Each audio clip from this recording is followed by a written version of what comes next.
2nd October 2024. We're down in 8th, Greens Approach. We've got Lyle dropping some seed in and Craig on the top dresser putting some sod down. This is behind the scarification work we did yesterday, so hopefully Lyle's getting some seed into the grooves. I'll show you the grooves that the scarifier left.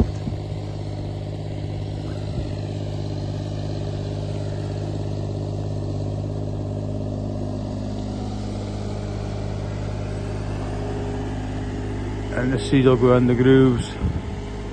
Craig's pressing on some sand, and then this area will be full bit of drag mat, try and get the sand and seed into the grooves, and hopefully some nice fresh young grass growing in this area to improve the surfaces.